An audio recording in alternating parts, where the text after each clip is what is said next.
हो, हा माझा शेवटचा व्हिडिओ.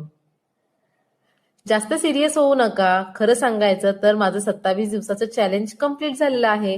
हा माझा 27वा व्हिडिओ म्हणजेच माझं चॅलेंज कंप्लीट. प्लस आज 31 डिसेंबर म्हटल्यावरती 2025चा हा माझा शेवटचाच व्हिडिओ ठरेल. तर चला, आज आली नेमकी एकादस. एकादस म्हटल्यावरती नॉनव्हेज तर काही घरात बनणार नाही. मग म्हटलं चला अहोंना खुश करावं म्हणून मी झटकीपट अशी मसुरीची आमटी बनवली.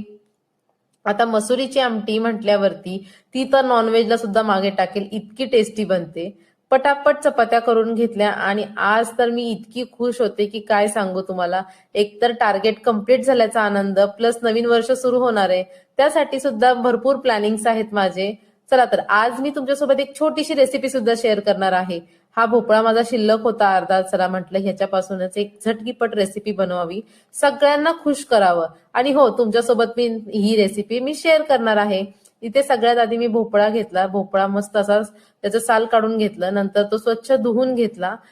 नंतर त्याचे अशा प्रकारे काप करून घेतले. आता चला, बोलता बोलता भरपूर सारे काप झालेले आहेत. मी तुम्हाला जवळून सुद्धा दाखवते.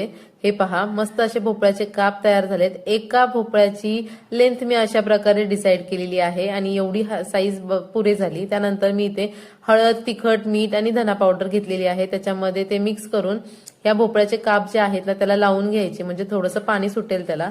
तोपर्यंत इथे दुसरं बॅटर सुद्धा मी तयार करून घेतलेलं आहे. त्याच्यासाठी मी घेतलेला आहे थोडासा रवा, बेसन पीठ, हळद, तिखट, लाल धना पावडर, एवढं सगळं मिक्स करून घ्यायचं. आणि हो, मीठ सुद्धा टाकायचं आपल्याला. हे सगळं छान मिक्स झालं की आपल्याला हे जे भोपळ्याचे काप आहेत ते ह्याच्यामध्ये डीप करून या तेलात टाकायचे आहेत. मस्त असे डीप करून मस्त या तेलात तळून घेतले. खरं सांगायचं तर फिश फ्राय आपण जसं करतो ना तसंच करायचं. इतके टेस्टी होतात. नंतर असे दोन हे बघा, उलटण्याच्या साह्याने मी असे पलटी करून घेतले, म्हणजे दोन्ही साईडला खरपूस छान भाजून घेतले. इतके टेस्टी झाले होते ना की काय सांगू तुम्हाला. फिश फ्राय आपण जसं करतो ना तसंच केलं होतं आणि खरंच खूप छान झाले होते आणि सगळ्यांना आवडले सुद्धा घरात. सो तुम्हाला सुद्धा नक्की आवडतील अशा प्रकारे एकदा भोपळा फ्राय करून पहा.